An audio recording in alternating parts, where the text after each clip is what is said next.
Nisha. I'm a consultant at Samagra. Today in this video, I would be charting out journey of Haryana Kaushal Rozgar Nigam, a part of Suction Skills and Employment Program with Skills and Employment Department, Government of Haryana. Before deep diving into Haryana Kaushal Rozgar Nigam, I would set some context about Haryana.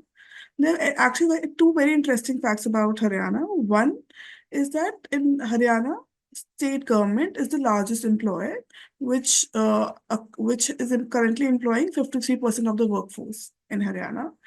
Second, in Haryana, government jobs are considered so prestigious that to the extent that if you go on ground today and ask a youth whether he would prefer a job at a private company as an accountant, which would pay him 50,000 per month, versus a job of a PN at a government department, which would pay him 20,000 per month, any day, the person is going to select a government job. Having said that, let's just understand what are the types of hiring that happens in government of Haryana.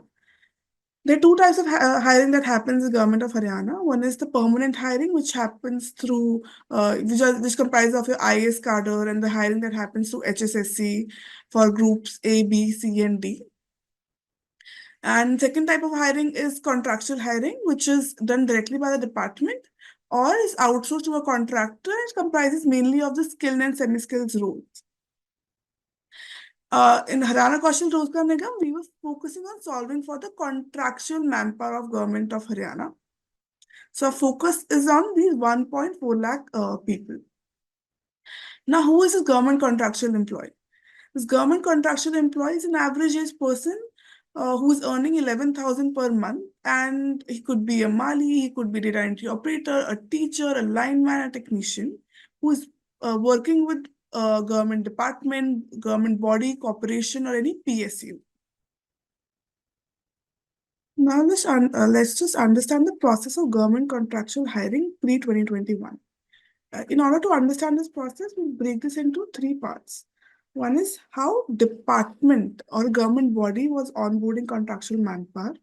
Then how candidate or a job seeker who's interested in government contractual jobs would get onboarded. And finally, how department would manage the contract of such government employees. We'll start with the department's flow. I will take an example of health department. Example, health department wants lab technicians. The first step that they would do is to estimate how many lab technicians do they want. Once they have that count, they would estimate what is the total money or budget that is required to onboard such a count. And once they have both the count and the budget ready, they would seek approval from the finance department.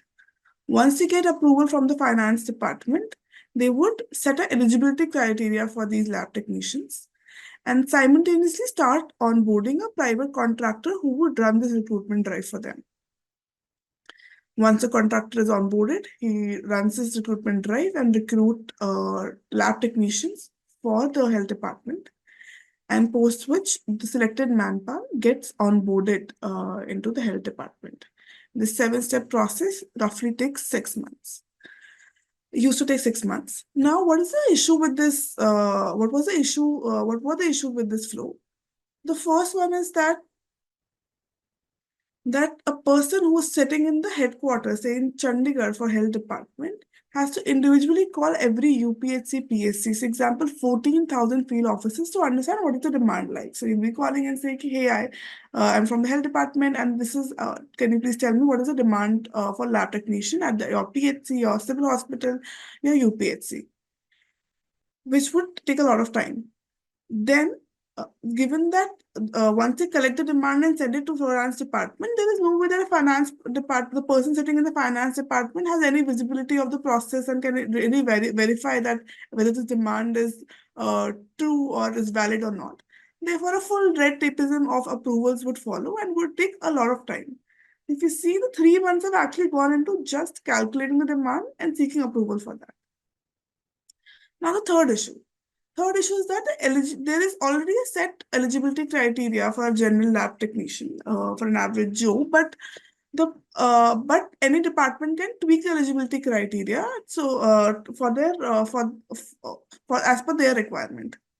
Now, a joint director who's sitting in the health department can easily take the criteria thinking how can he fit his Masi ka ladka who he wants to get onboarded in health department or in some district civil hospital. So he would tweak the criteria just has to make sure the Masi ka ladka is now having a government contractual job. So the problem is that now every department, every joint director is tweaking the job criteria for the standard job role. And for a single job role, we have multiple eligibility criteria, which is causing a lot of confusion on ground. Then finally, the recruit, there is a set eligibility criteria, but your contractor, private contractor, does not have any incentive to make sure that the best person is getting onboarded. He would make sure that okay, if the base who all are actually fulfilling the basic eligibility criteria, plus who is going to pay me the maximum bribe or the commission for this job role, and the person who's willing to pay more gets onboarded. So overall, these were the issues with the government from the government department side, where they're onboarding employees through a private contractor. Now let's just understand how a candidate who is seeking for a government contractual job used to get employment under the private contractor setup. The first thing would be that candidate would register himself or herself with the private contractor by paying a nominal fee, and this nominal fee is just a joke. Then he would get selected on or matched to a job role based on the portfolio that the private contractor has to offer. Once the selection is done or the candidate is matched, there would be some verification exercise that a department would run in order to verify his documents, whether he's meeting the eligibility criteria and can submit those proofs. And then after this verification, the candidate would join with the department. However, he would be working with the department, but his payroll and contract would be managed by the private contractor. Now, what were the issues with such a setup? The first thing, we already know that selection is not based on merit, it's based on who is willing to pay more for that job, and that person gets selected. Second, despite paying that commission or a bribe to the private contractor, there is no guarantee that you would get a job role or a job location which is best suited based on your merit. Then finally, the finance department who's passing the budget can only get the count of manpower who have been deployed, and there would be no visibility on who that person is. So, example, if 14,000 people have joined as lab technicians in health department through a private contractor, they would really not know who is this one person who is working in Judges, the district civil hospital. The job seeker who wants a job has got a job, and finally department has onboarded that job seeker, and now they're the employees. Let's just understand how the payroll used to be managed under this private contractor setup. The department would submit attendance to the private contractor, against which the contractor would issue a wage bill. The department would have to make the payment to the contractor against that wage bill. Once the contractor receives that payment, he would deduct the usual deductibles and disperse the salaries to the employees. Now, what were the issues with such a setup? The first was that the Sarkari Babu sitting in the department was in no hurry to make that payment against the wage bill and would take his own sweet time. Then, once the payment has been made to the contractor and the money is in the contractor's account, he is the Babuji now. And this Babuji also there is no way to monitor whether he's actually dispersing the salaries and whether he's doing that on time. And whether the social security benefits, which is the deductibles, ESI and PF, they are getting deposited or accrued to the employee's account. Therefore, there would be usually 3 to 6 months delay in depositing the salary as well as the benefits, and there was no way the department could monitor it. And finally, the contractor or the Babuji has no incentive to make sure the contract management is happening well, the salary, the employee is very satisfied and is motivated to work. Therefore, this 17-step process, which starts from a department calculating its requirement to onboarding a manpower and finally dispersing its first salary, used to take a lot of time and it was very inefficient. In order to summarize what were the challenges a job seeker or a contractual employee would have to go through, let's just pause and keep yourself, try to keep yourself in the shoes of these contractual employees or job seekers. So imagine you are a 10th pass person living in Noor district of Haryana who is seeking a government contractual job. In order to get a government contractual job, you have given up all your savings to a private contractor so that he can match you to a job role in Noor district. The private contractor has taken that commission or that bribe and has match you to a role of a lab technician in a district civil hospital in Noor. So on paper, now you're getting 18,000 per month as a lab technician with district civil hospital in Noor. But in reality, your monthly in-hand salary is only 11,000 after deducting your ESI and EPF benefits and some monthly commission that is deducting every month from your salary for you to retain your job. So now for 11,000, you're getting 11,000 rupees per month. And given that in Noor, the district civil hospital is in the outskirts, you have to travel 15 kilometers back and forth for this 11,000 paying job. Despite all this, you're not getting this 11,000 per month on time. The salary is delayed by 6 months, and the deductibles that he's deducting in the name of benefits, social security benefits, it's never getting accrued to you. And this has been happening from, say, 3 to 4 months. You've been experiencing this. You have to go through this ordeal. And finally, one day, you raise your voice and you say to the contractor that, hey, I want to put this exploitation to an end. This is not the way to go about it. I want all my benefits on time. You cannot deduct the commission. The benefits that were deducted were never accrued. I want everything in a timely manner. The contractor says, hey, I'm very happy if you can just resign, and I'll make sure that you will not get any job with any private contractor and you would not have a government contractual job anymore. And the worst part is that the job seeker and or the contractual employee was going through a lot under the private contractor setup. But even the department or who's the demand side of things was not also very happy with this setup. So no entity was actually benefiting out of it. Why? Because obviously we saw the 17-step process is a very slow and inefficient to work. So if today as a health department I want a lab technician, I really have to wait for 6-7 months for them to get onboarded. Then for every joint director, the Mossi ka ladka would want a government contractual job, and I would do anything to make sure that that person is placed, and hence a lot of unnecessary hiring used to happen. And finally, given that the contractor is not making sure of any merit lists getting prepared for this matching, a lot of unskilled manpower would get onboarded.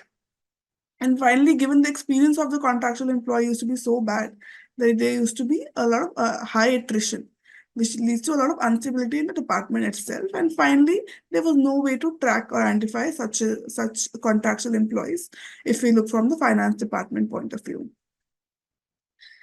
Therefore, Haryana Kaushal Rozgar Nigam was envisioned to put an end to this exploitative, inefficient, and opaque system of government contractual hiring. And the solution what can be broken down into two parts, which is a central nodal body who would be responsible for end-to-end staffing and contract management of every government contractual employee across government department, bodies, corporations, and all its process would be done through a tech portal. I would say HKRN is a very bold administrative reform because one day the government decided to completely eradicate uh, private contractors from the face of government contractual hiring and digitize every bit of it. In order to bring this solution to life, it took team 15 months to do so, and the broad solution can be broken into five different phases. First was the cabinet approval, where the initial macro design was chalked out. The various life cycle of various stakeholders that is involved in government contractual hiring were detailed out. Finally, the entry type was selected. A concept note detailing out the solution framework was made. And finally, a cabinet note was prepared and was approved.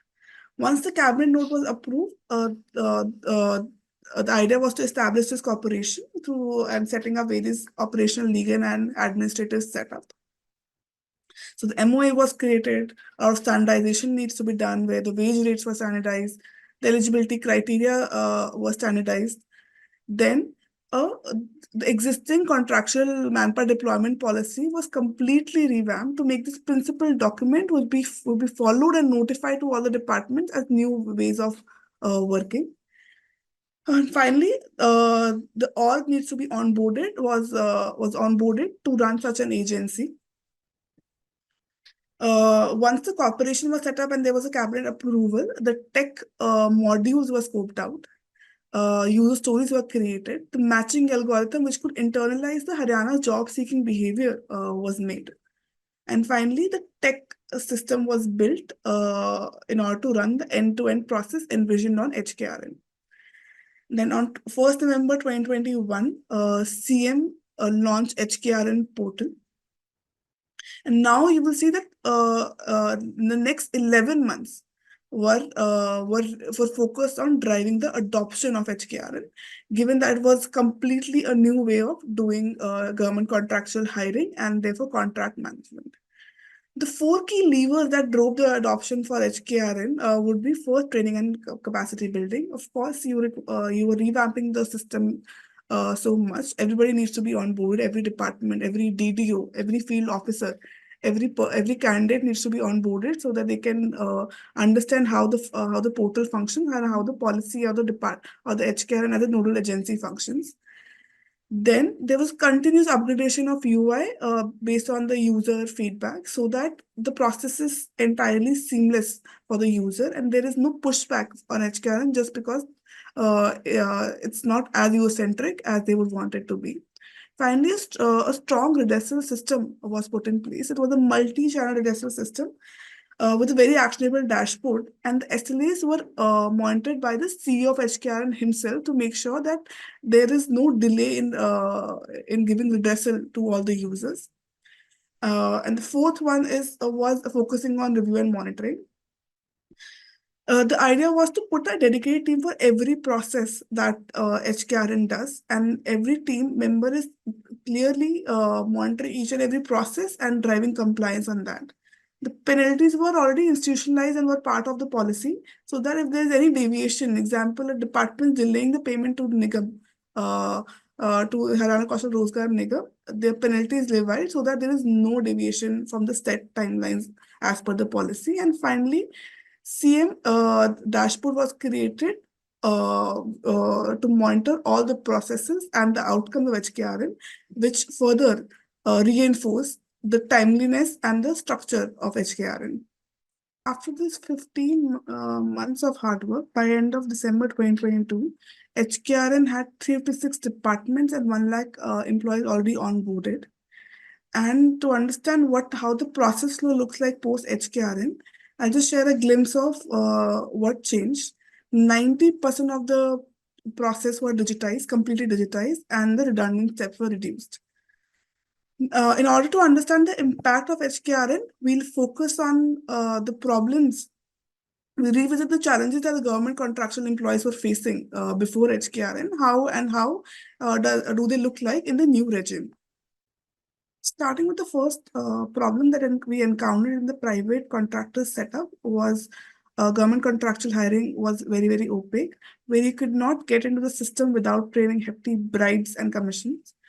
But HKRN had a tech-enabled merit-cum-means-based system, which led to a very transparent hiring setup because everything from registration to selection was all scientific and was tech-enabled, which led to only authentic offers being generated. And 89% of the employees who were interviewed, or candidates who were interviewed, reported that they didn't have to seek any referral or pay any commission to anybody to secure such an offers. Second, the problem of misallocation was solved through a scientific matching algorithm. Now the candidate's job preference, job level, job experience, and his own location was taken into account while matching a person to a job, which led to 92% of candidates taking the first offer ever made through HKRN to them. Uh, Third issue, which was the marginalized groups were very underrepresented under the private sector setup. Now the scoring criteria had high weightage to the socio-econ background, which led to 15% of the new offers or fresh offers that were made in HKRN being given to such Antodaya people who are the poorest families of people in Haryana. Then social security benefits, which were never accrued to the employees and the private contractors setup. Now, 83% of the employees reported that they were timely getting such social security benefits. And this could only happen because HKRN had a PMU in place who was monitoring whether the employee is getting these benefits in time or not. And plus, if there is any delay from department side in transferring the payment to the HKRN, penalties were levied on on those departments. And one interesting figure that we would want to note is that 73 in the first quarter, 73 crore worth of penalties were invoked to ensure that the departments or any responsible person would learn their lesson, and there is no deviation in the process set up for social security benefits. Then the problem of delayed salary was solved through a fully automated, foolproof payment dispersal system, where as soon as the department makes any payment to the to HKRN, immediately within 5 minutes, the salary used to get dispersed in the employee's bank account. Not only that, that 92% if employees started receiving salaries before 7th of every month, 55% of employees also reported that their disposable income has increased because they don't have to pay any commission and bribes. And finally, the experience of these contractual employees and job seekers were enhanced so much that 85% of the interviewed contractual employees recommended HKRN to their relatives to go. If they're seeking a government contractual job, they should go and register themselves on the HKRN portal. Coming to the challenges which were faced by the government department and how HKRN was able to solve for it. Because everything is now digitized, every approval was digitized process and approval were digitized under HKRN, and they were SLAs defined for every process. 80% departments reported that there was time, they saved a lot of time in raising their requirement, getting approvals, getting the manpower.